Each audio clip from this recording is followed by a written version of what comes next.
All this to show Canada is serious about the relationship with China. It's just something every single day. Welcome back to Moose on the Loose. My name's David. Today we have this trip over to China that the media is not covering. Nobody's talking about this. Just kind of quietly slipped under the rug. Francois Philippe Champagne and a whole bunch of executives from banks, from Brookfield, conflict of interest, going to China to mobilize money and tie us together with the human rights abusers. This is what Carney is doing with our country. It's absolutely absurd. Let's jump into this. Starting this episode off, we got this one from Table Salt. It says, breaking, Canadian spending is out of control and deficits will surge to $200 billion by the year 2035. Given the military spending increases, new taxes will be required. 2% hike in GST will bring it down to $170 billion per year. Coming from CD Howe. This is a Liberal's legacy right here. Carney is going to completely bankrupt our country. He will get stinking rich, as you're going to see in this video here, sending a whole swath of these guys over to China, including Francois Philippe Champagne and all his banker buddies. Canadians have to wake up right now. If they don't wake up right now, they might encounter this on the road.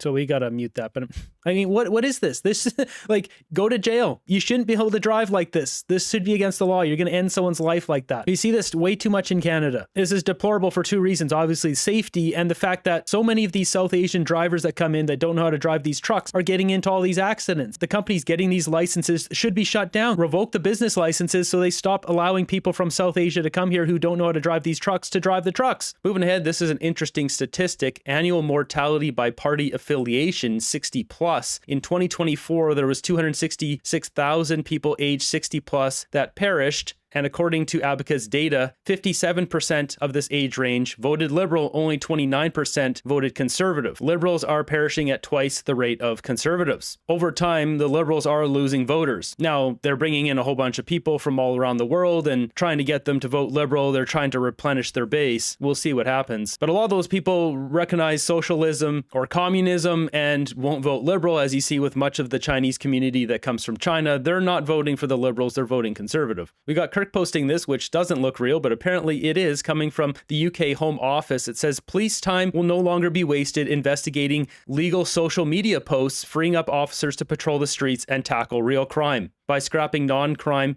H-word incidents, we are balancing the protection of vulnerable communities while respecting free speech. Wow. Can't believe I've seen that coming out of the UK. Maybe there is hope for that country yet. Moving ahead, we've got this bombshell. Bank of Canada Governor Bay Street executives to join Finance Minister in for China meetings. That's right, Mark Carney's old buddy Tiff Macklin going over to China with Francois Philippe Champagne. We've got Sue Mack here breaking it down here. So it's not just Tiff Macklin. I mean, he's listed here, and Champagne. We've got executives from the Power Corp who have been wrapped up with the Liberals for years. Brookfield Asset Management, conflict of interest. Obviously, this is a conflict of interest. National Bank, Canadian Imperial Bank of Commerce, CIBC, RBC, TD, Mackenzie Investments, Canada Pension Plan Investment Board, the CPP. I told you they're going to find ways to mobilize Canadians' pension funds. I said it a long time ago. Here they are going over to China. Carney knows this is the biggest pool of money in Canada as well as around the world. But I mean, in Canada, all these pension funds, not to mention the other one being Canadian real estate. So, I mean, who knows if they put on a home equity tax or whatever it may be. You see those rumors all the time. Just this alone, we've got Brookfield, Catalytic Transition Fund, as well as the Carney's fund that he was set up with IMCO, La Caisse, OTPP, PSP, all these different pension boards, not to mention the tier 2 pension boards, all these smaller ones, which are still billions of dollars, 25, 10, $80 billion. He is finding ways. He has people in these funds that are going to help push the money to net zero or to Chinese investments. What will they be investing in? Solar panels, Chinese EVs. So going back here, we've got additional reports also mention CEOs from Sun Life, Manulife, Scott Brinson, former Liberal cabinet minister, now vice chair at BMO Wealth Management, other senior reps from financial sector. This trip is framed as trade diversification mission and includes a roundtable with Canadian financial services executives in China. I'm disgusted by this. They're getting in bed with China. That's what this is. So we've got this article from the Globe and Mail. So it's got a few more names here. It says the group includes Phil Witherington, chief executive of Manulife, Kevin Strain, CEO of Sun Life, Scott Brinson, we mentioned that one, BMO Wealth, and then all these other ones, Power Corp, Brookfield Asset Management. It says Champagne is expected to have bilateral meeting with China's Vice Premier He Lifeng on Friday, followed by a meeting with other senior Chinese officials and financial regulators, which will include some Canadian executives. So He Lifeng is like near the very top. In brief remarks on his way, Mr. Champagne said the 2 days of meetings are building on Prime Minister Mark Carney's recent visit to China. He said Canadian banks and insurance companies will be part of federal efforts to boost trade trade with China. We're joined by a number of banks, CEOs, representatives, insurance companies, and the purpose of our visit is to put motion a plan that has been set by the Prime Minister to increase our exports by 50% by 2030, he said. They're mobilizing a ton of money into China. They are getting us entrenched with China. In January, the Bank of Canada and People's Bank of China renewed a bilateral currency swap agreement worth around $40 billion, which allows each central bank to obtain the other's currency for various purposes ranging from financial stability to facilitating trade and investment. This is unbelievable. They're not getting a deal with America where we really need to have a deal. They should send this delegation down to America and bring our countries together, get more trade going, prosperity. Instead, they're getting us in bed with the human rights abusers. Unbelievable. Finance Minister François-Philippe Champagne is meeting with business leaders and government officials in Beijing.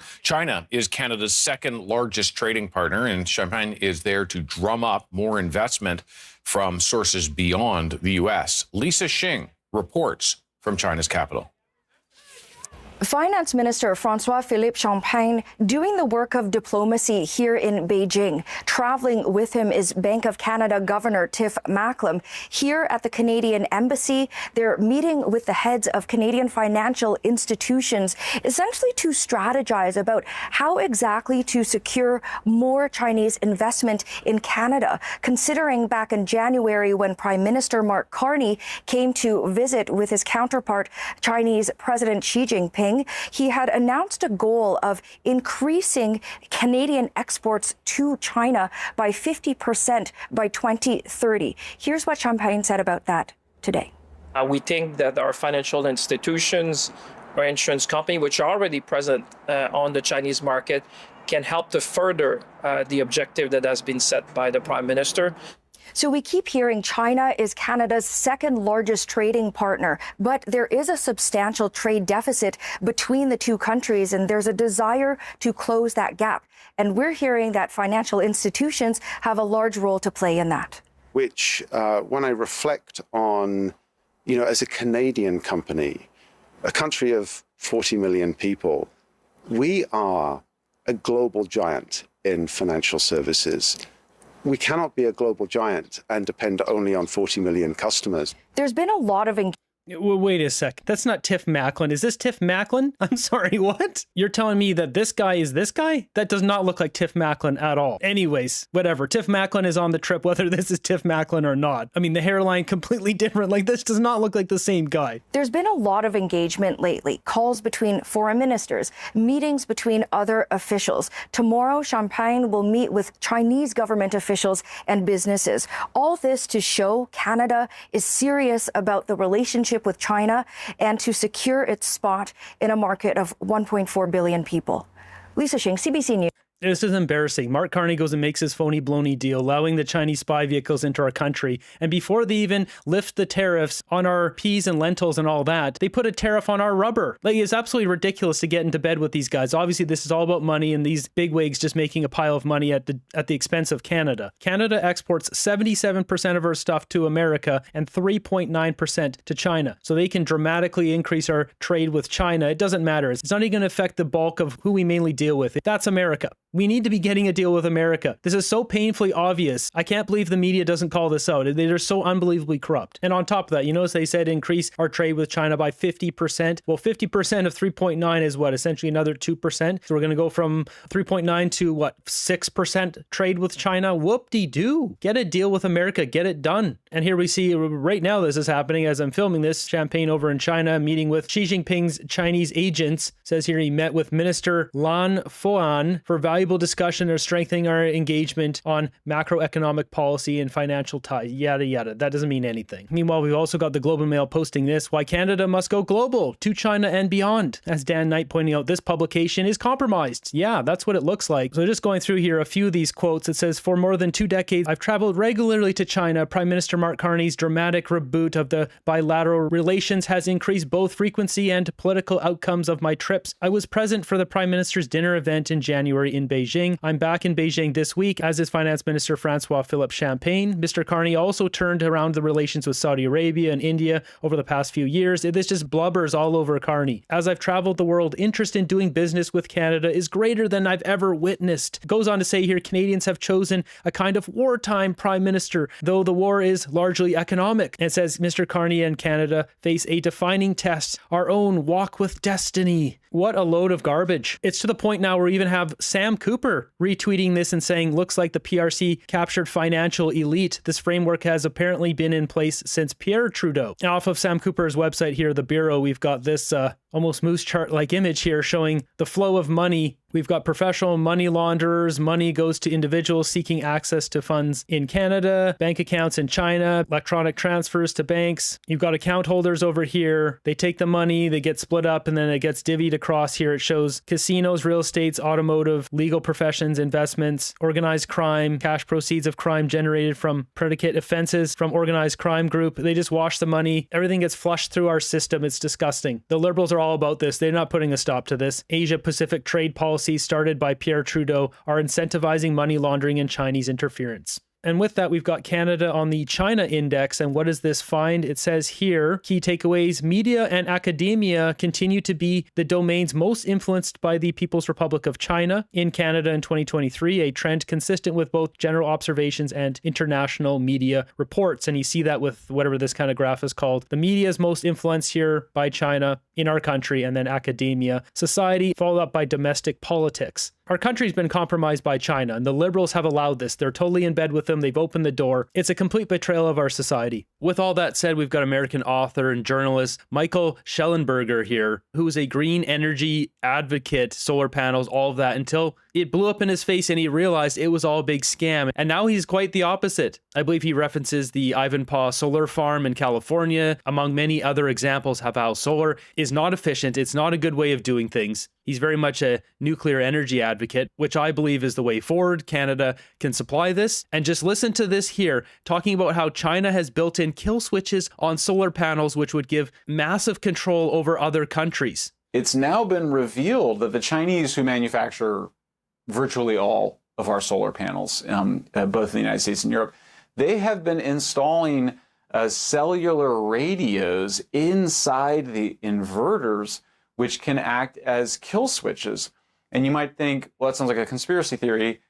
Not a conspiracy theory. There was actually a Chinese solar company that turned off the solar panels and sent up a little message to its users saying we've turned this off because these solar panels are only authorized to be used in certain countries. They can't be used in Pakistan, the United States, and a few other countries. It popped right up on the monitor.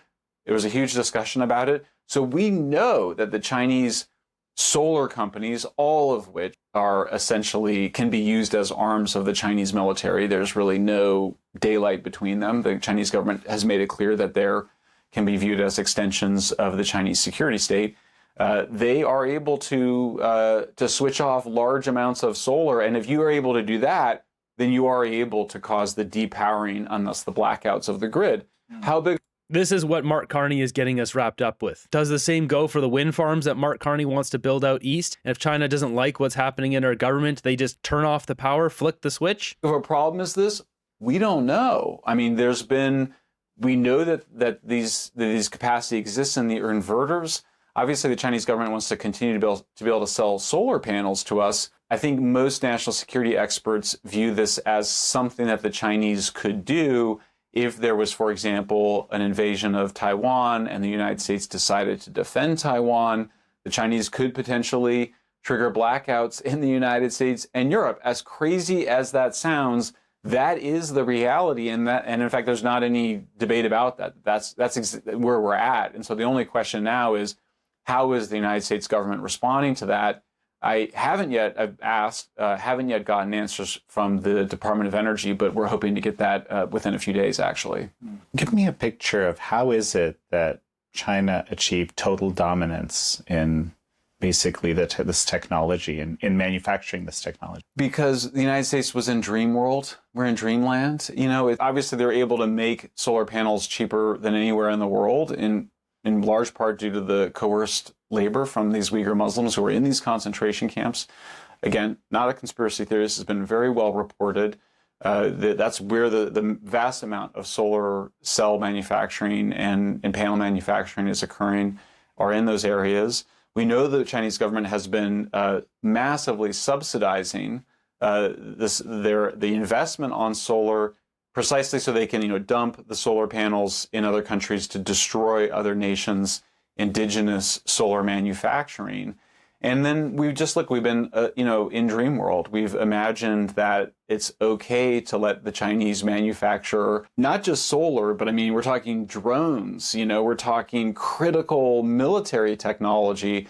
Imagine the country that we're most likely to go to war with or have some wars with, whether they're proxy wars or direct wars, is the country upon which we're dependent for our military technologies. Yeah, it's quite something. The fact that they can just turn off solar panels, and they have done it, as he said. Just imagine a country like Australia that has a ton of solar panels. If there's a disagreement with Xi Jinping and Albanese, then suddenly the power just goes out in Australia because China decided to turn them off. I'm very unsurprised China's Belt and Road project is in every country as an espionage operation. Almost everything China makes for export that contains electronics has hidden secrets. When one knows where to look, those secrets can be exploited. Just ask former Venezuelan regime or the IRGC. China built Iran's national surveillance network. Israel hacked into the Iranian system through China's own espionage system. As soon as the network went active, Iran installed a network that showed where almost everyone in the nation was given at any time. Identification software made it easy to follow persons of interest. China does that. They track everyone on their streets, they social credit score, all that nonsense. It would be naive to think that they couldn't shut off some solar panels when they're already tracking all of their own citizens. Is this really what we want to bring into our country?